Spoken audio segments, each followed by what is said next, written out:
veces que controlo mucho mi ira, la guardo dentro y después de repente exploto y la saco todo de repente sin saber por qué y sin poder controlarla en ese momento. Se explota de repente toda mi ira y hago mucho daño a la persona con la que exploto la ira, también me hago daño a mí mismo. Y en el momento que exploto la ira no tengo compasión por otra persona porque no me doy cuenta. Y cuando ya estoy más relajada y cuando ya he explotado toda mi ira y la he dejado fuera, es cuando tengo compasión por otra persona y me doy cuenta de que le he hecho sufrir, pero en ese momento ya el daño está hecho y no puedo hacer nada. ¿Y cómo puedo?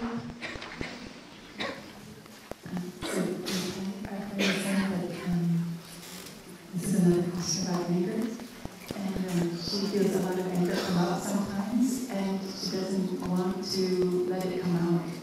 So actually she tries to keep it under control, she's pushing it down, but then at some point it explodes, it comes out, and she can hurt the other person, and she feels sorry to hurt the other person, she feels compassion for the suffering that she caused them, and she wants to know how can she take better care of the situation.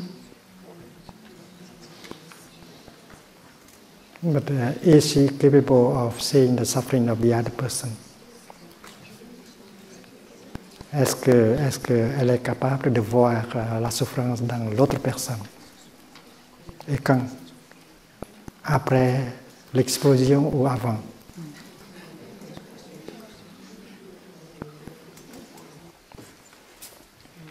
I do see the suffering, but I still have the strong emotion come out, and what can I do with it?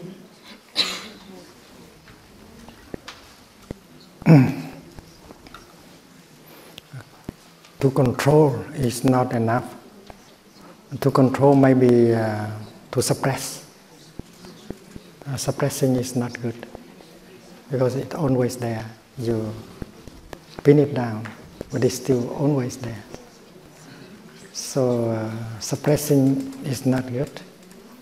You have to transform.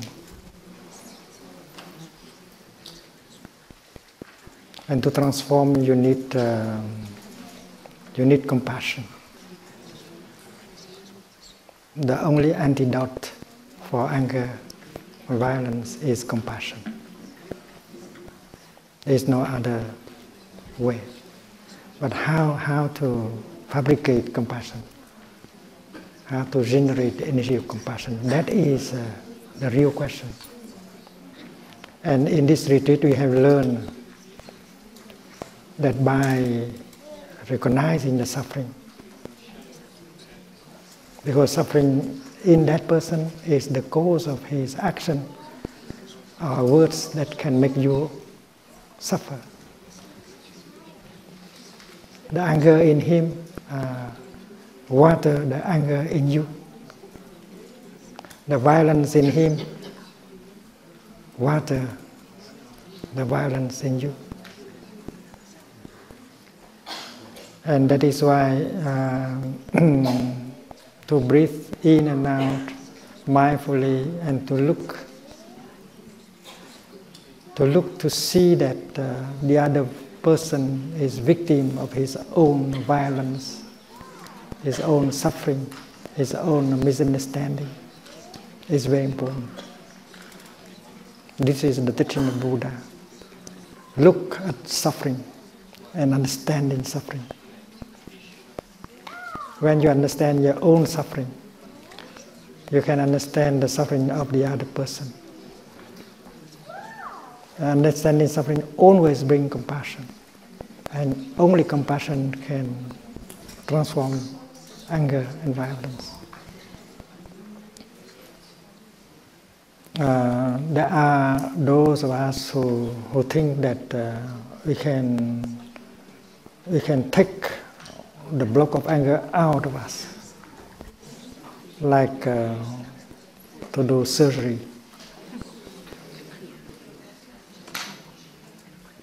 But you cannot do that with anger. You cannot take anger out of you. You can only transform it. Anger can be transformed within into something else. Anger can be transformed into understanding and compassion. And that is the work of the practitioner. Looking into the suffering, your own suffering, and the suffering of the other person, and try to understand the cause. And then that is the way to generate the energy of compassion. And when compassion is there, it transforms anger. You don't need to take it out. There are those who try to take it out. There are those who advise you to take it out by the practice of so-called ventilation. Ventilation. It's like there is a smoke in your room and you want to ventilate the smoke, just take it out. And the way is to go to your room and lock the door, and try to punch, to hit your pillow. To hit 10 minutes and 15 minutes. And I believe that by doing so, you may take anger out of you. I am aware that anger is there. I want to take it out. Because they think that it's safer to hit a pillow than to hit directly the other person. And they call it, take it out of your system. But it does not work. It does not work. It might make your anger stronger. It is like rehearsing your anger.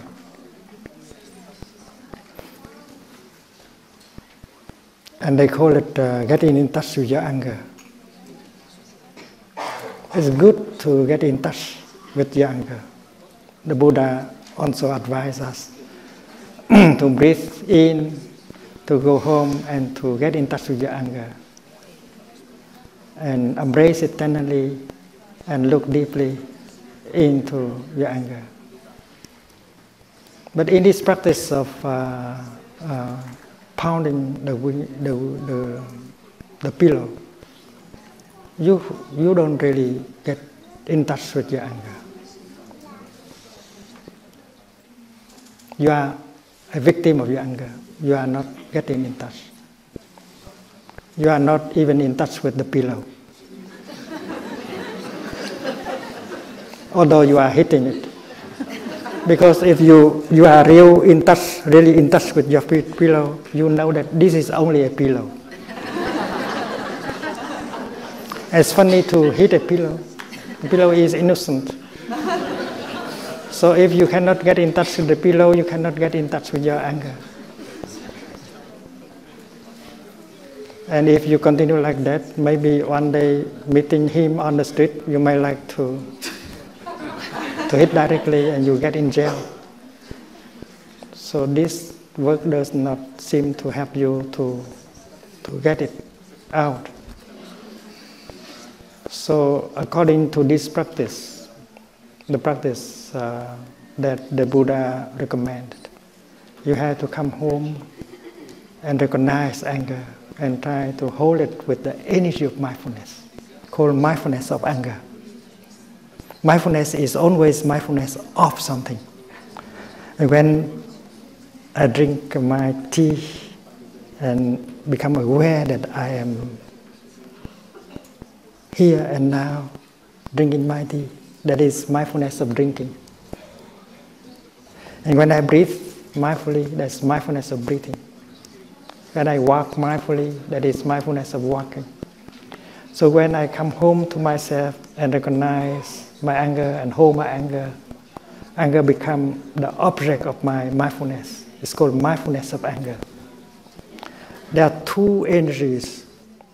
First is the energy of anger. Then the second energy is the energy of mindfulness. And in order to have this energy, you have to practice breathing and walking mindfully. And with the second energy, you recognize the first energy and embrace it tenderly, not suppressing.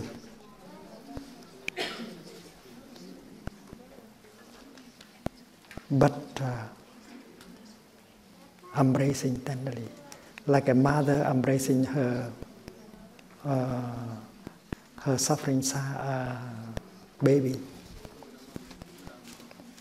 And when the energy of mindfulness is embracing the energy of anger, you suffer less. It's like when the sunshine embracing the lotus flower.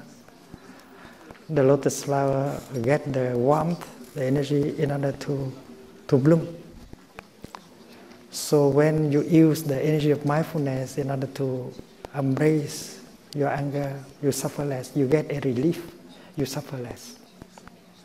And if you look more deeply, and if you can identify the cause of your anger, that may be a wrong perception, that may be your lack of capacity to see the suffering of the other person. And if you identify your wrong perception, or if you can see the suffering of the other person, suddenly that kind of understanding and vision make compassion arise. And when compassion arises, that is a kind of nectar that makes you suffer less right away. You get a relief and you can transform. And this practice always works. You know that in Plum Village, in the past we used to sponsor groups of Palestinians and Israelis to come and practice. And there is a lot of misunderstanding and anger and suspicion in each group. And if they can stay for 2 weeks, and then transformation and healing can be possible. We practice calming, releasing tension. We practice getting in touch with the wonders of life in order to nourish us. And we also practice breathing in order to recognize our suspicion, our fear, our anger. And then we sit down and try to listen to each other and to tell the other group about our own suffering, our own fear,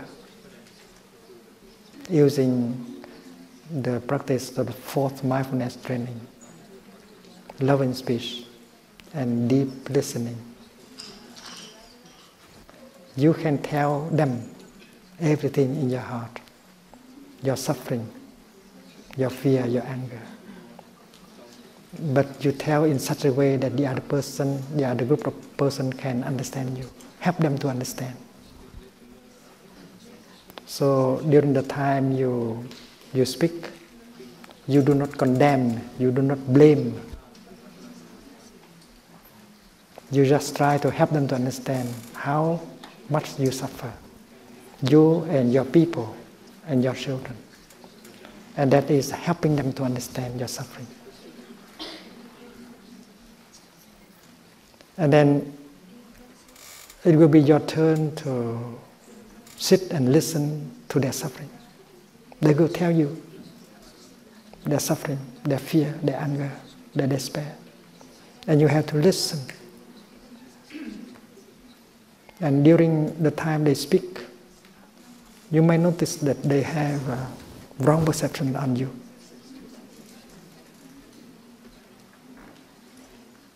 And you want to correct them. But according to this practice, you should not correct them.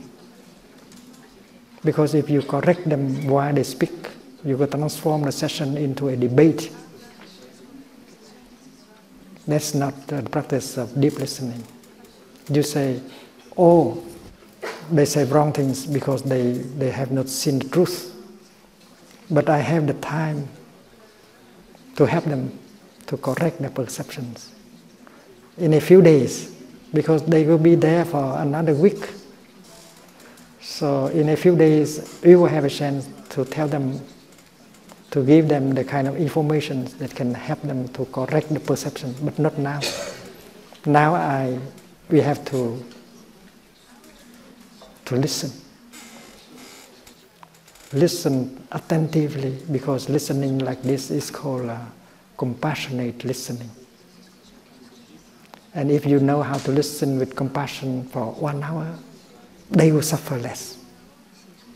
So we are practicing compassion. We are giving them a chance to suffer less. And that is the practice of the 4th mindfulness training. Listening with compassion in order to help other people to suffer less. You might do it with your husband, with your wife, with your son, with your daughter, with your father and mother. And listen so that they have a chance to empty their heart. That is compassion. And after a week of practice, we are able to remove many wrong perceptions. We increase our mutual understanding. And the 2 groups can sit down, can hold hands to do water meditation, and to share a meal together. Brotherhood, sisterhood is born. So this is a very important practice. And we believe that politicians have to learn this practice. When they come to a peace negotiation, they should follow the instructions of calming, releasing, recognizing suffering inside, recognizing the suffering in the other person. And if they spend 1 week or 2 weeks practicing like that, their negotiation for peace will be fruitful. And I think in school of political science, children have to learn this kind of practice. And they don't need to be a Buddhist in order to learn. And this is applied ethics that can be taught in every kind of school, including elementary school. Because children can learn the practice and reconcile with their brothers and sisters and reconcile with their parents and help even their parents. There are many retreats organized for young people, children, and the children are transformed when they are able to see the suffering in their father, in their mother. And they come home after the retreat and they listen to their father and mother and help them to suffer less. It's a miracle that always happens in our retreats.